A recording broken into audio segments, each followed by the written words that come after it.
Good evening and welcome back to the regular council meeting for Wednesday, November 20th. We're reconvening at 7:40. We move now to item 9, bylaws, 9.1, 2025 fees bylaw number 24-25, which is found on page 47 of your agenda package. Your Worship, I'm so sorry. May I interrupt you briefly? I did actually request that we take 8.2 off of the consent agenda. Oh, I totally missed that. I'm sorry. 8.2, Community Improvement Program Funding Recommendations. Thank you, Your Worship. I'll start with a motion and then I'll speak to that motion if that's all right. I'd like to move that we refer the Sacred Heart Parish Catholic Church's SIP application back to the SIP committee, for further review, and that the committee provide council with a written explanation of how the application aligns with the grant programs outlined in policy 7204, being the Community Improvement Program policy. And I'll speak to that if I can. Through the information I have through the reports from administration and that have been provided to council, I understand that the request is for funding to cover the facility rental costs associated with the Sacred Heart Parish's annual fundraising auction and dinner event.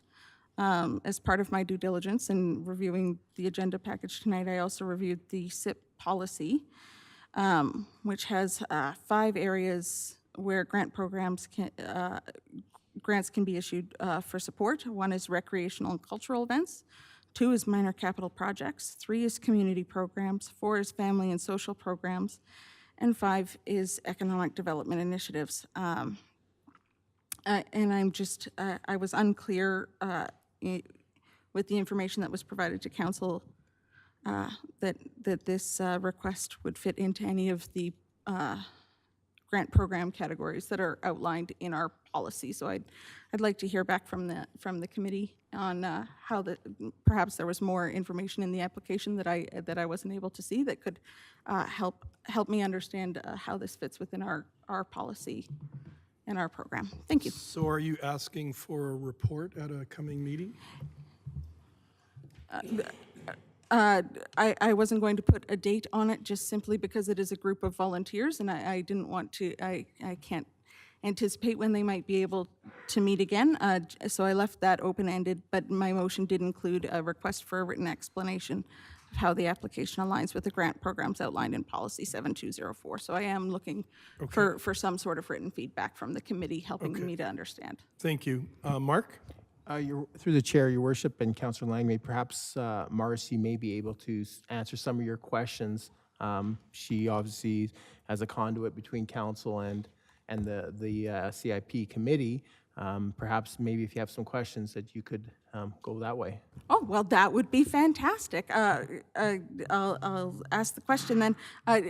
Marcy, could you maybe help me understand which section of the policy did this fall under? I can answer that question. So I see where you're looking on the application. There's 5 streams. They're the recreation and culture events, minor capital projects, community projects, family and social programs, and the economic development initiatives. The policy itself is nearing 5 years, and there are some inconsistencies and changes to the policy which we're looking to bring forward.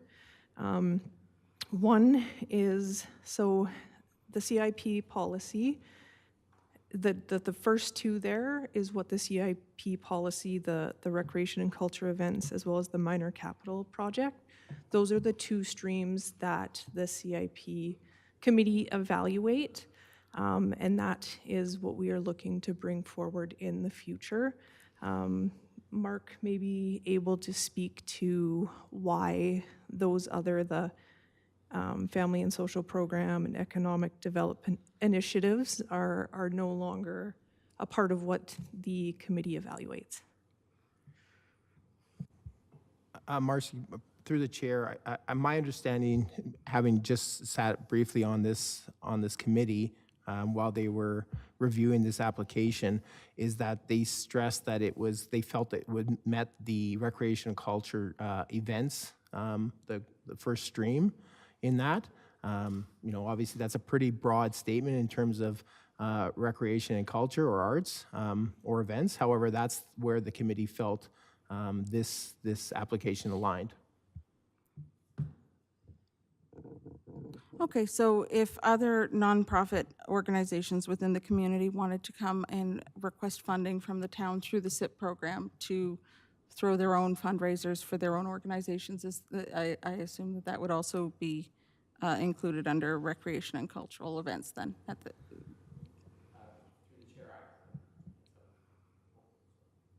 Go ahead. Sure. That's correct. They would be directed to apply to the recreation and events, cultural events stream. We have seen, actually earlier in the year, we did see another fundraising event brought forward that did receive funding. And same thing, it was a fundraising event as well. All right, thank you very much. Councillor Peterson? I appreciated Councillor Langley bringing this up. The only question that I had was, and this may relate to what you're speaking of and the need to update or do updates, was last night we set aside funding for an organization whose project had already been paid for prior to coming, and I wondered if that would impact this particular application, and I know that timing might be an issue, and I really have a lot of ignorance around the process. I don't know anything about it, really. And I was just thinking about it in terms of the consistency of our other community-based program, and that was the only question I had. Through the chair, Councilor Peter, that was one thing that was kind of debated initially when this policy was developed, and as Marcy indicated, I think it's almost 5 years old now, so it's probably time for a refresh or a examination of it. But I know that was something that was stressed initially when the policy was developed, is whether we should fund events and things that have previously already occurred with timing, and so it was felt at that time, and that we'd leave it wide open for events to hopefully apply before their event.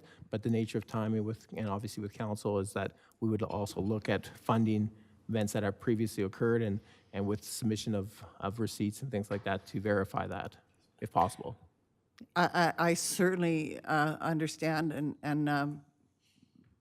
and really see the wisdom in what you're talking about. I just flags went up because when you apply for grants, one of the things that they're so strict about is that if you have spent any portion of any funding, so if it doesn't impact your book of business, I have no concerns with it whatsoever, and I'm just really grateful that there's a committee that does this work. I'm really appreciative of what your group has put in as well. Deputy Mayor Wiley. So I won't be supporting this motion. It sounds to me like the board recommended it. It fits the criteria of the policy, and we know that there's money left over in the SIP funding, so I won't support it. Any other comments regarding the motion? Can I just have the motion read again, Your Worship? Jonathan? Thank you, Worship Council, and please correct me if I get this wrong in any way. The council refer the Community Improvement Program funding recommendations to the CIP committee to provide a report on how the application aligns with the Community Improvement Program policy number 7204. Thank you. Councillor Langmaid? Thank you very much, Your Worship. Hearing the explanations that administration has provided, I now recognize that this motion is likely no longer really needed because the explanation has been provided. That being said, I believe it's been debated, so I think we do have to vote on it to get rid of it before we can move business forward. Okay, thank you. So any further discussion? I'll call the question. All in favor of the motion? Opposed? Aye. And the motion is defeated. We move now to 9.1, 2025 fees bylaw number So- 24 sorry, Your Worship. 25. Because this was not included on the consent agenda, we do still need a motion Oh. to actually approve the funding now. Okay. So is someone prepared for that? Yeah, I'm ready. Deputy Mayor Wiley. The council approved funding in the amount of $3,000 to Sacred Heart Parish through the Community Improvement Program. You've all heard the motion. Any discussion? All in favor? Aye. Motion is carried. Oh, okay, sorry. We have one opposed. Bylaws, 9.1, 2025 fees, bylaw number 24-25. Good evening, Your Worship and Council. I'm here to speak tonight regarding the fees and charges, 2025 fees bylaw that Council has previously seen and reviewed a couple times. There was, based on our last, on our second reading here, there was concerns from Council regarding the costs associated with the all-access family membership, and a request from Council to reduce that fee specifically to $1,200 and provide a nine-month option. I have a short presentation that maybe Jonathan can bring up for me.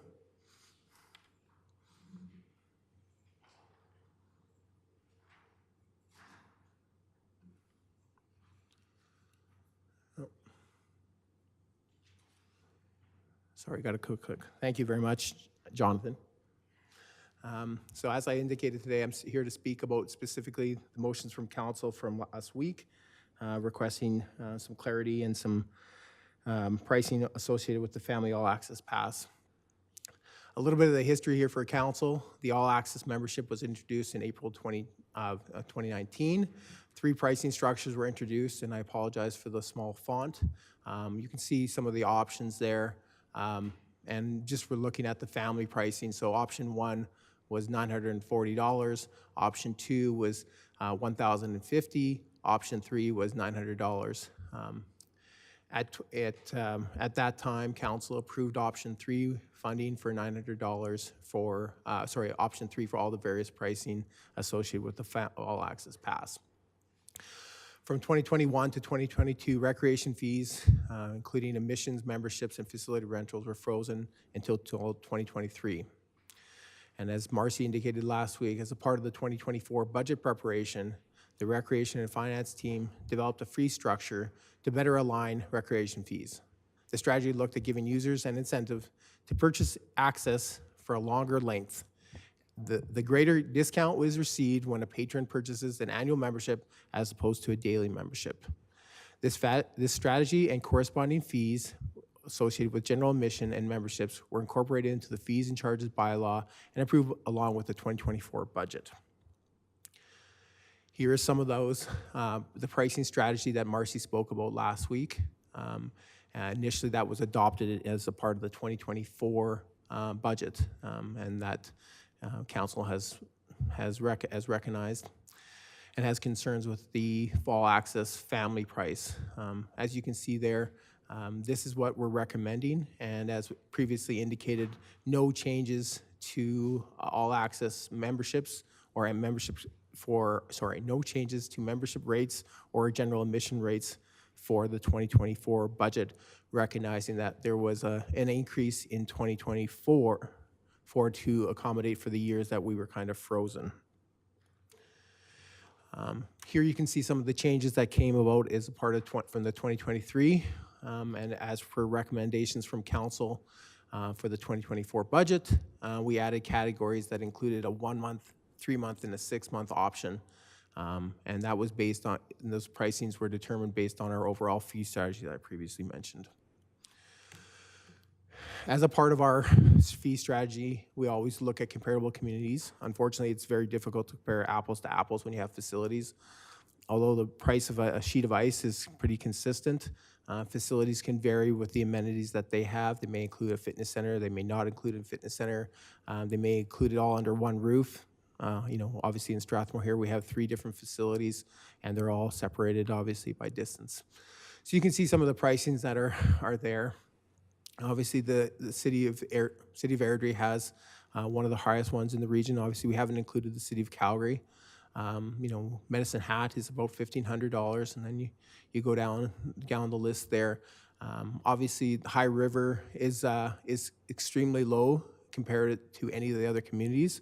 I can't speak for their fee strategy, but it's something that, it's one of the comparable communities we always look at, and this is one of the fees associated with the all access family membership.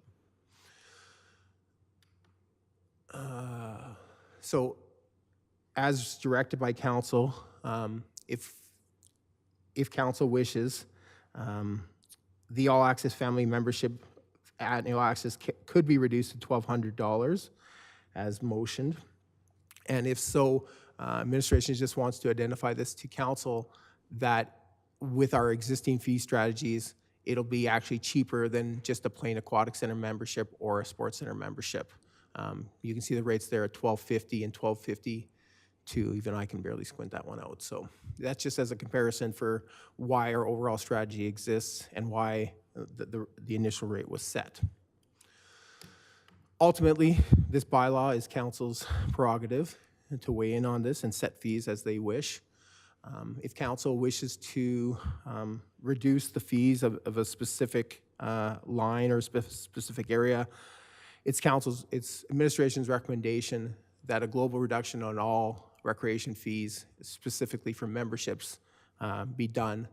This would allow the existing fee strategy to be maintained, but as a result, obviously, there's a $23,000 reduction that we anticipate for recreation fees for 2025. You can see the numbers there for 20% reductions. If council wishes to reduce the all-access fee to $1,200 and introduce a 9-month access pass, the existing fee strategy would not be applied to these specific fees, and facility-specific passes would be at a higher rate than the all-access passes. So I guess I'm here to speak to try to get some clear direction from council on how they wish to set these fees, and if not, then we're here to receive third reading of the fees and charges bylaw. Mark, if we did do the top option and we reduced it to $1,260, does that cause that cascading effect of the other prices then that you and Marcy had mentioned last time? Through the chair, yes, your worship, that would be in line if a 20% reduction on the existing 1575 would get the fee for that to $1,260. But obviously that cascading effect would have to be, those changes would have to be made before a third reading could happen. Okay. So then we'd have to come back with an amended or a revised bylaw back to council, probably next week or hopefully the week before, or sorry, hopefully next week, so you could approve the budget. And if we reduced it and there was the cascade effect, if we found that it was a strategy that worked and more people bought passes, that could be, the loss might be less than $23,400? Through the chair, that's a projected number. Yeah. Obviously, we're just basing that on our existing membership sales and our history to some degree, as much as we can for 2 years. That is a 20% reduction across the board. Yeah, and the reason I ask is, of all the years that I've been on council, the all-access family pass, as I mentioned in the last meeting, it's the only one, and I only had 3 people contact me. That was the only one that they felt went up pretty high and pretty fast. So I'm considering that first option. Any other comments or questions? Councillor Langmaid, followed by Councillor Peterson. Thank you, Worship. I also heard from the public about the concern with how quickly the all-access family pass increased. And that's something that, as a councillor, I feel like I missed the mark on that because it was clearly in my package, looking back on it, and it's something that I didn't catch. So I hold myself a bit responsible for that when it comes to speaking to the public. However, I am concerned about this proposed 20% reduction to basically everything. I'm not sure that making that move aligns with kind of some of the conversation we've had about our goals regarding cost recovery for our recreational facilities. However, I also do recognize that families are struggling right now. But I might propose that the cost of an all-access family pass at $15.75, sorry, it is likely out of reach for a number of families right now. It would be out of reach for mine. However, so would $1,260. And I'm not entirely sure that decreasing the cost of an all-access pass is the way that we can encourage our residents to visit our facilities more. And I'm not sure I don't feel that it's the most effective way for us to provide recreational resources to our community at an affordable level. One thing that I have learned recently through actually one of the BIR requests from Councillor Montgomery, looking here at just the year-to-date totals of the number of passes that have been sold. What I see here actually is a significant number of punch passes being sold. So these are the lower value, less expensive punch passes, either sold in groups of 10 or 30. And that makes sense to me. That seems to be, looking at our charts here, those seem to be the more affordable passes for people right now. And so one idea that I wanted to present to council and maybe just float out there as a potential idea is to encourage our residents to participate at our recreation facilities and to live healthy lifestyles and to focus on their well-being. What if we specifically targeted the punch passes and looked at a 5% reduction to the adult rate, which could then go through the pricing structure that Marcy explained to us, where if we change the adult rate for a 10 times pass or a 30 times pass, then the pricing structure would then follow through for youth, children, and seniors and whatnot. And in that way, we would be providing a bit of a break to our residents at a value that they can afford, and at a value that is accessible for more families, and as a benefit to council, it would have a significantly smaller impact to our overall budget. That's what I've been looking at, and something that I'd like to hear if council has any kind of ideas on that. And as we move through the night, if the timing becomes available, I might make a motion around it, but we'll see how the discussion goes first, I think. Councillor Peterson. Your worship, I don't really have any questions. I could move the motion if we wanted to move into debate at this point.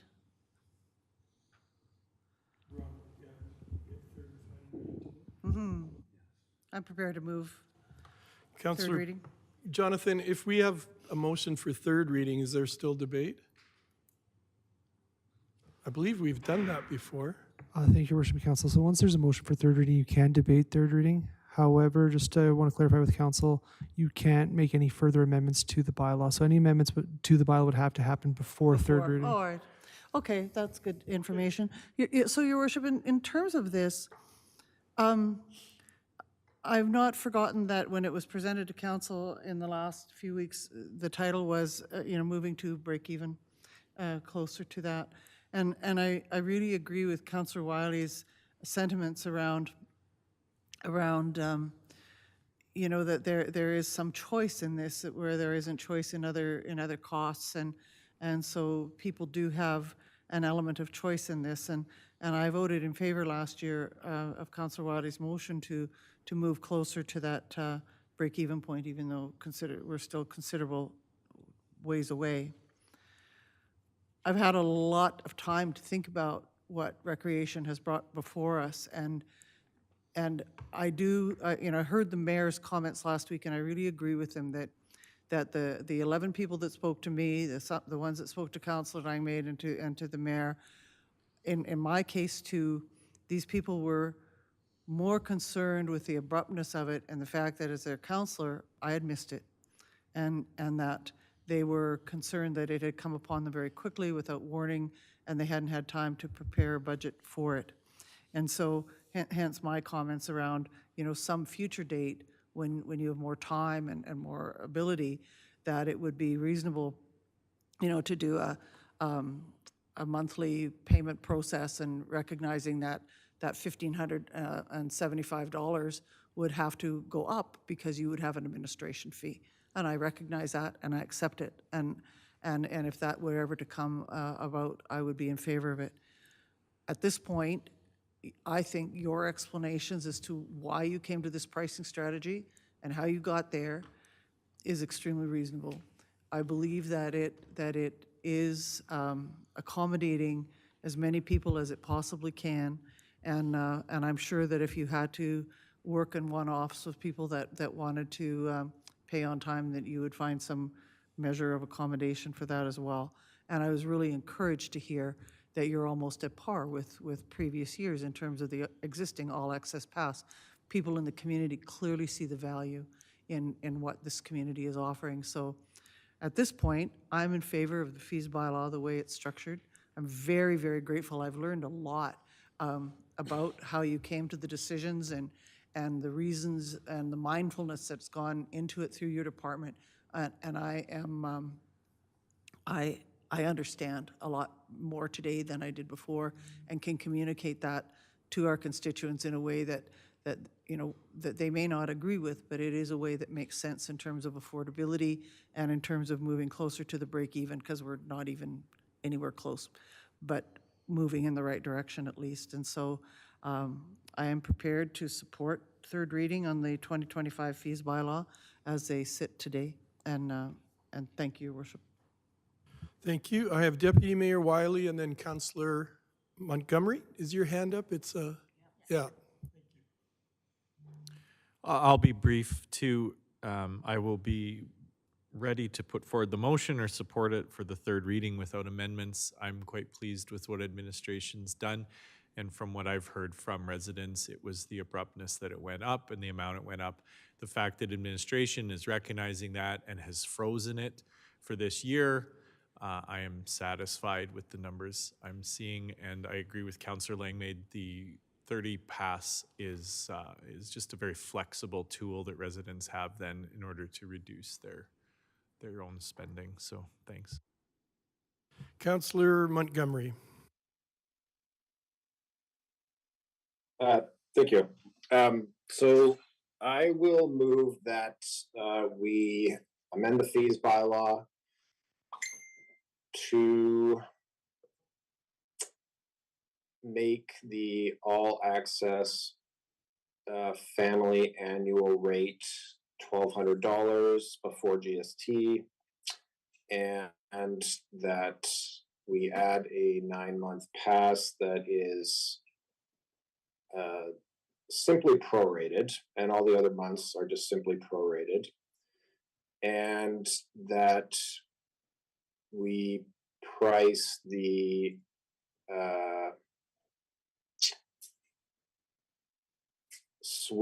the aquatic center pass is the same, and the sports center pass is the same, and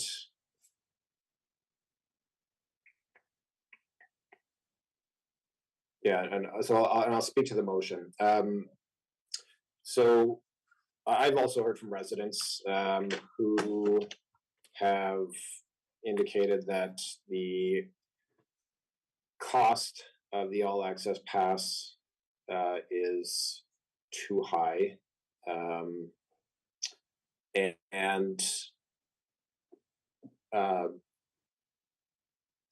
I don't believe that there is the support of the community, or that the community sees it as a good investment of their money.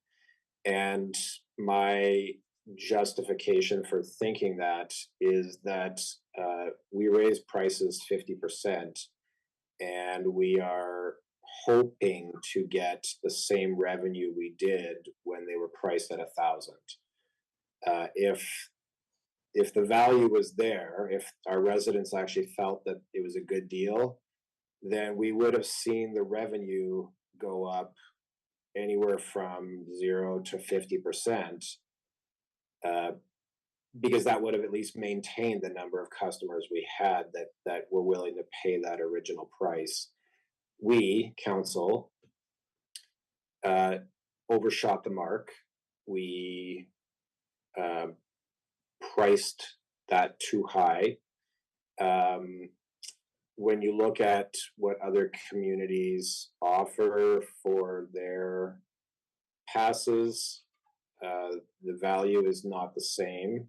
And what I mean by that is then the type of amenities, the number and variety and type of amenities is, of the communities that charge more than us, is we have less variety and number and type of amenities. And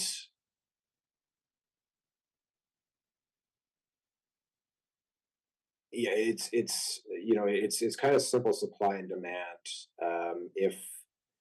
If we had been closer to the mark of pricing what people think, you know, how people value these passes, then we would have seen some sort of increase in our revenue, because we would have had a similar number of people that would have been willing to pay or buy the passes. We didn't. And so I think that we need it, you know, we can wait another year and see the same number of passes sold, maybe less. You know, we have talked, you know, kind of a fair bit about how we are going into tougher economic times.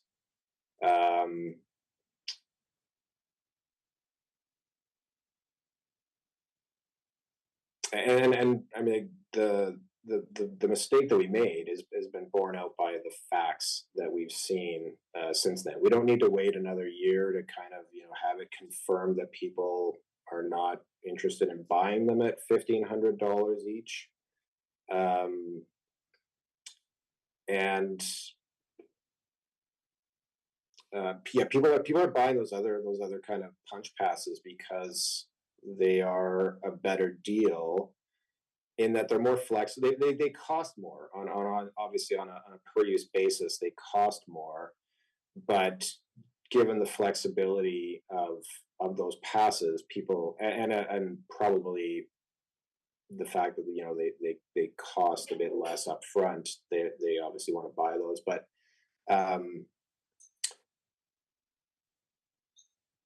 if we want to serve our community, and I believe that is our intent, then we should respond and try to adapt to the situation on the ground, and not expect people to bend to us, I guess. We could run our amenities, you know, knowing we're the only game in town, and say, you know what, you either use ours or you know, or you know, tough luck, or, you know, go somewhere else. You know, and I'll give you an example of where we tend to fall down. And so we sell somebody, you know, for instance, an annual pass to the aquatic center. And when I look at how many, you know, if we look at like how much somebody can actually use some of these passes, you know, whether it's the number of days in a week that you know, they might be able to use it. You know, if, let's say you want to go swimming, you know, and there's swimming lessons to kind of work around. There's the swim club to work around. There's, you know, water polo to work around. There's other programming that you have to kind of work around in order to, you know, be able to use your pass. Then there's like the days of the week that we, you know, are open, or the hours that we're open on certain days of the week. And then there is also the amount of time that we're closed. You know, like if we look at this past year, for instance, you know, we sold somebody an annual pass, and, you know, how many weeks was the pool shut down for? You know, it obviously needs to be shut down for maintenance. You know, that's a fact.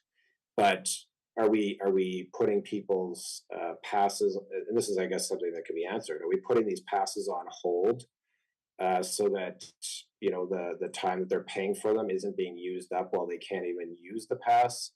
I'd be surprised if we're doing that, but I could be wrong.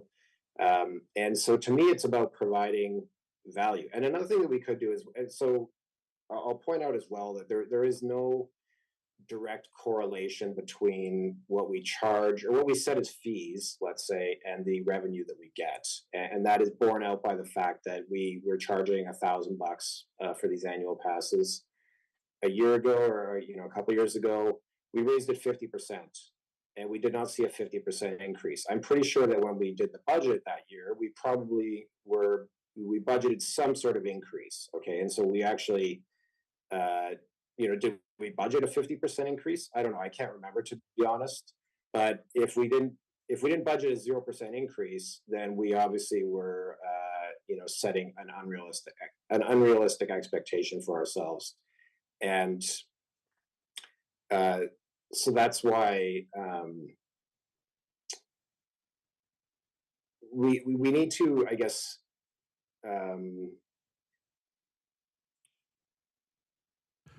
Councillor Montgomery, could I ask you a question about your motion?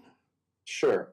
My question is, if your motion talks about reducing it to 1,200 for the family all access pass, and I think you said that it would you would add and that we add a 9-month pass and that we price the aquatic and sports center prices the same.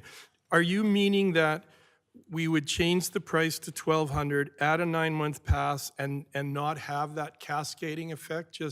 Just treat that all access family pass as a complete separate entity and just drop it to 1,200 and leave the rest alone as what's presented tonight?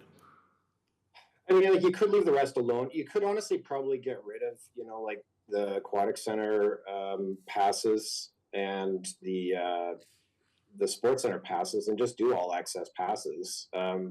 People would, in theory, pay a little tiny bit more for, if they only wanted the pool or if they only wanted the sports center. Yeah, they'd be paying a little bit more.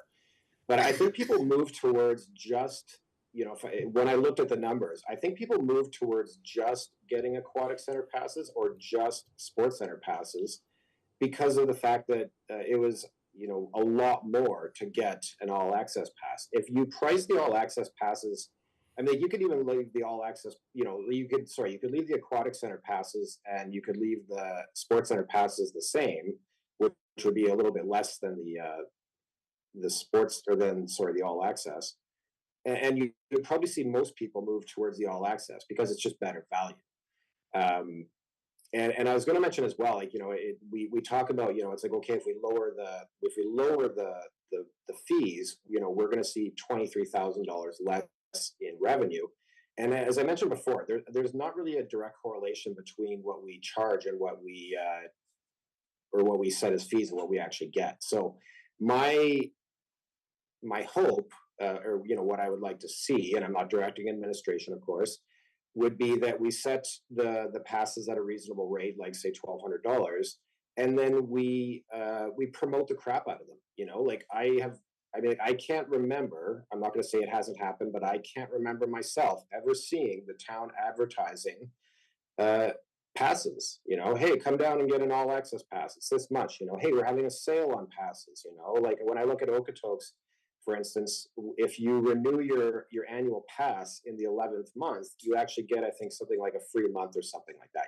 So it keeps people kind of rolling them over. And I haven't seen any, and this is my fault. This is I'm not going to blame you guys, I guess, but I didn't bring this forward myself either.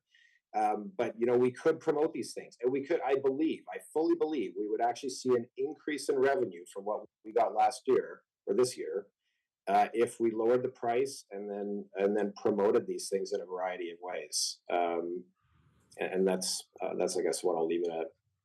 Okay, so council, do you all understand his motion? This is an amending motion, correct? Could I hear it read back? Yes, Jonathan, would you be able to do that? Thank you, Worship Council. Please correct me if I have any of this wrong or incorrect. The council amend the fees bylaw number 2425 to make the family all access rate, pass rate to $1,200 before GST and add a 9-month pass with fees prorated. and that the Aquatic Center and Sports Center annual pass be amended to be the same. And just to confirm, that's $1,200.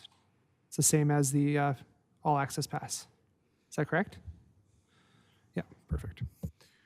Can I just clarify? So that would mean then that the all access pass and the aquatic center pass and the family center pass are all $1,200?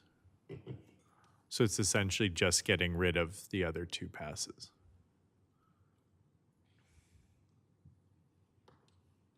Is that correct, Councillor Montgomery? That's what it sounds like to me. Yeah, I mean, like, you know, in the interest of, I guess, simplicity, you know, you could set those lower, but people, you know, some people are already willing to pay, you know, like roughly $1,200 for those things. So I mean, like, but I just, you know, it's so another issue too is like people only have one body, right? Or you know, like, so it's like you're not going to be, you're not really getting a lot better value. You're not getting that much better value, let me put it that way, because you can, you know, access several different facilities because you can only go to one at a time, you know. So there's better. I think we'd have an easier time if we just kind of sold them an all access pass and just left it at that. But however is the simplest way, I guess. Thank you for that clarification. Does that help, Deputy Mayor? So we have a motion on the floor for that amendment. And if there's no further discussion, I'll call the question. All in favor? Opposed? The motion is defeated, so we go back to the, oh, okay, Councillor Peterson. I would move that council give third and final reading to bylaw 24-25, being the 2025 fees bylaw. You've all heard the motion. All in favor? Councillor Montgomery, did you vote? I can't see. You, what? Oh, she was going to discuss it. She had questions. No, I didn't vote in favor.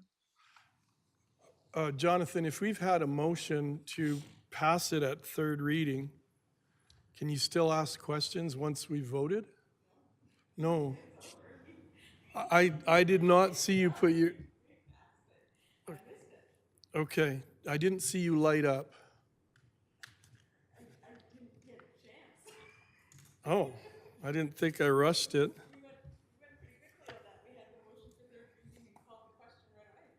But we don't have discussion, do we, after third reading? We can still have discussion? Okay, so is that a correctable thing at all if I ruled incorrectly? Because I don't want to just cut someone off like that. Thank you, Worship. If council feels like they weren't clear on what was being debated or voted on, then I think that... I wasn't clear. Thank you. Okay. You want me to withdraw the motion, Jonathan, and then wait or make the motion again? Ultimately, there's a motion on the floor, and then I think there was confusion on Yep. the process So we that can happened just go back afterwards, into so- discussion now Yeah. on the motion. Thank you, Your Worship. Councillor Langmaid. Thank you, and I'm sorry. I'm really sorry for that confusion. I'll move a little quicker next time. I had a question. I see here on the same business information BIR request here that we sell personal training passes at the SMP Sports Center. Is that correct? Just give me a second there, Councillor Langmaid.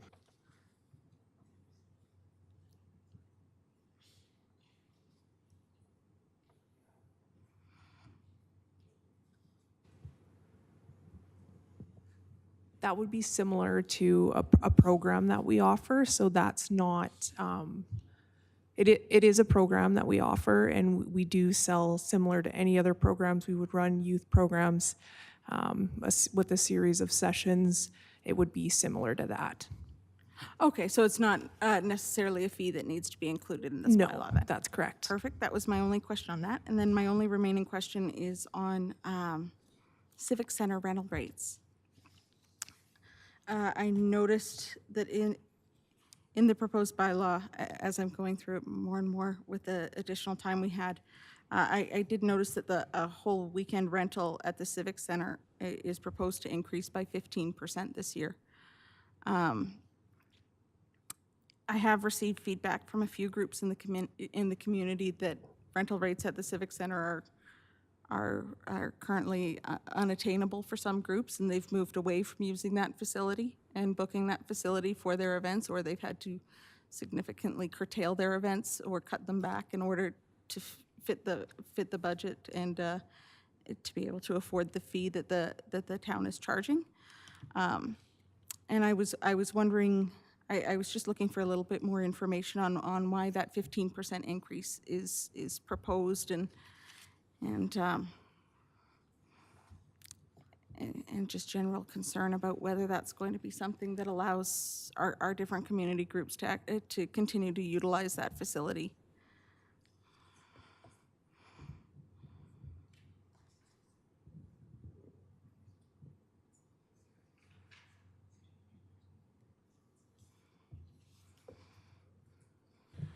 Through the chair, just in speaking with Marcy and her recollection of this specific fee, I believe it's just the way that it's, yes, it appears that it's a 15% increase, but in reality, it just relates to how the notes here indicate that there's a charging for 2 full days at a day rate. So I believe that what happens is that, looking at the notes here, is that they actually, if you rent for a whole weekend, you actually start getting the hall access on Friday afternoon.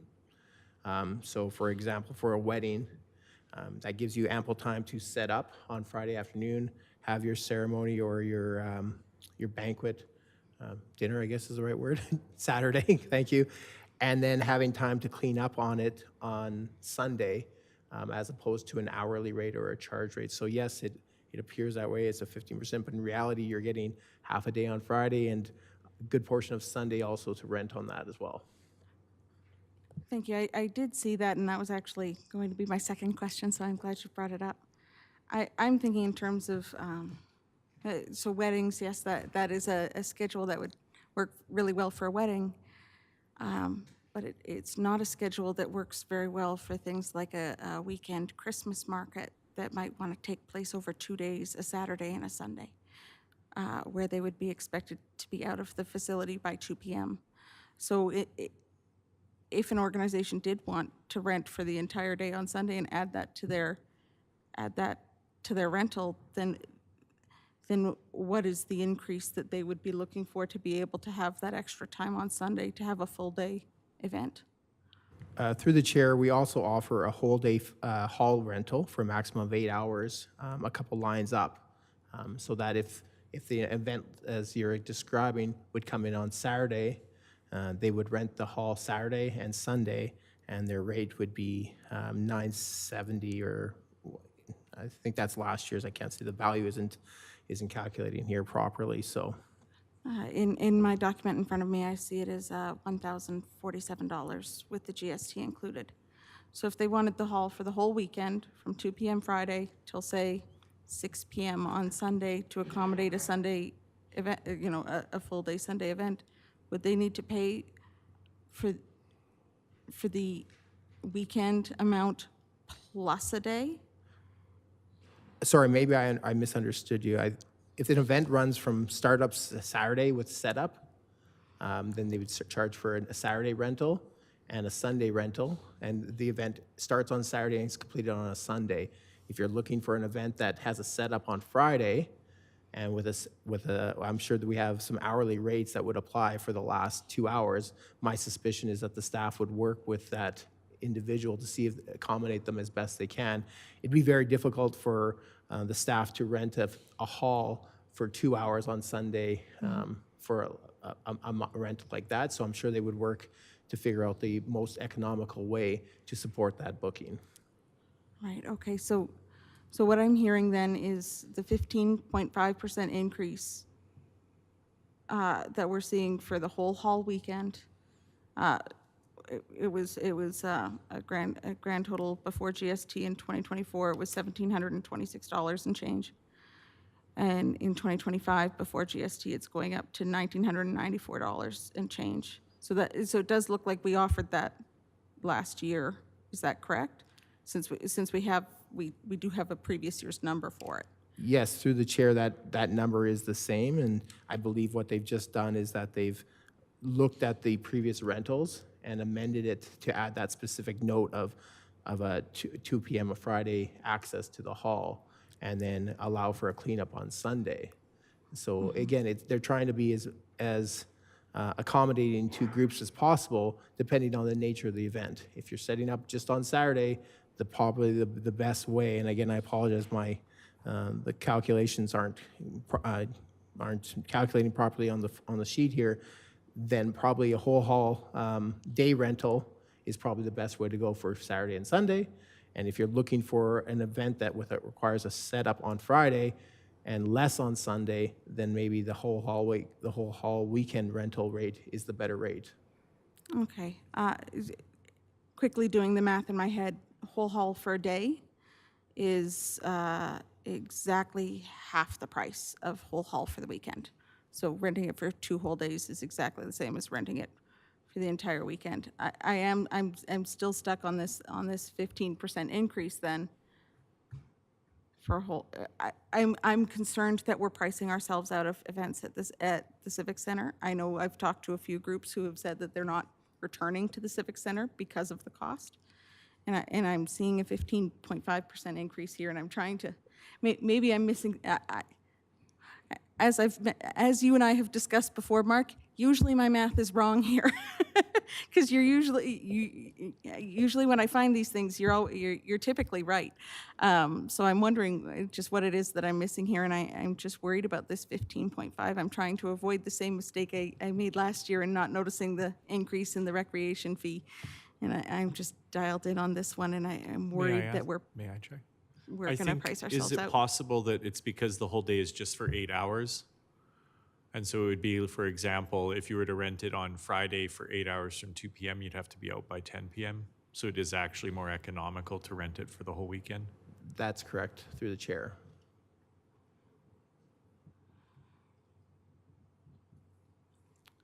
All right. I'm Through the chair, if Councilor Langley wishes, we can take this back and come back in the new year and with a report on this and amend the bylaw at that time if you wish. I'm not sure I'm willing to hold up the process today on this. I think maybe I'll take it away and do some more thinking on it. And if it's something that we want, I think we should look at further. I can always bring it back in the new year and make a motion and have council consider it. That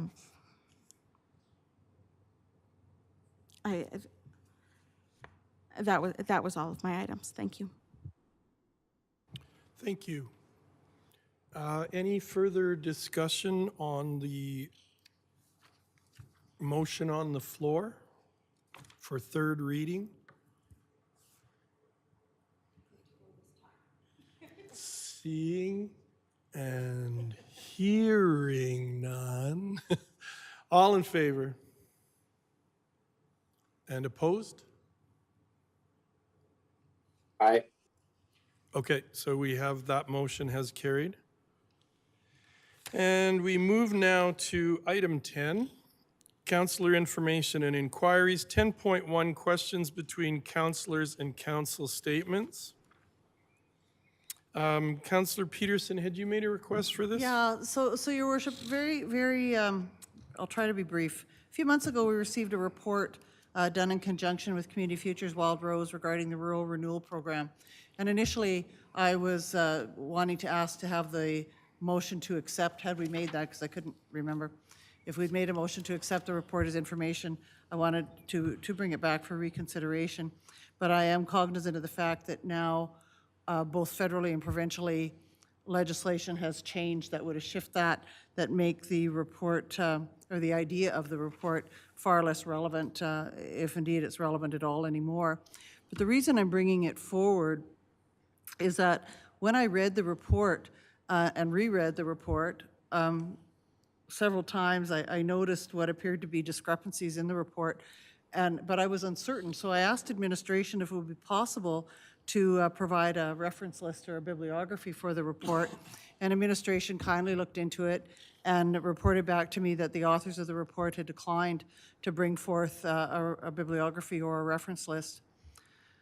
So, I sort of put it aside for a while, but then when I had some questions from the same people in the community that had come forward here regarding it, I went back and read it again and tried to follow up with the limited references, the limited citations that were made to see if I could find the relevant information. And all it did was, for me, was muddy the waters even more. So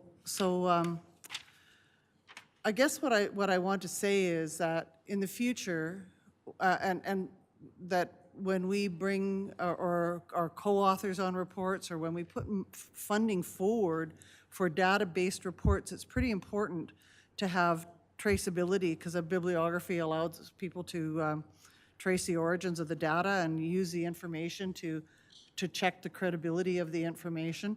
And attribution properly cites the sources and gives credit to the people that actually wrote it. When I was trying to use the limited citations that were available, I was coming up with several different options and could not cite the regular ones, so that didn't help with contextual understanding of the actual report. And so, when a report makes specific claims or conclusions, but there's no citation or bibliography, it's just impossible to try to determine that whole idea of credibility. So that's my point. I'm not asking for any further action simply because I don't believe, when I looked at the legislation today, that it is relevant any longer. But I'm still cranky, and that's why I wanted to bring it forward. And I just will, from a personal perspective, be much more aware when we contribute funding to such reports that we will ask for that rigor to be applied. And if I am in error or mistaken on any part of that, I will stand to be corrected. Thank you. Thank you. Any other questions or statements? Then we move now to 10.2, board and committee reports. Are there any? No. Question and answer period. Jonathan, are there any administrative inquiries? No. No notices of motion. So we move now to a motion to go in camera for a closed meeting. Councillor Peterson? Your Worship, I would move that we go in camera at 8:37 p.m. Thank you. You've all heard the motion. All in favor? Aye. And we're going in camera.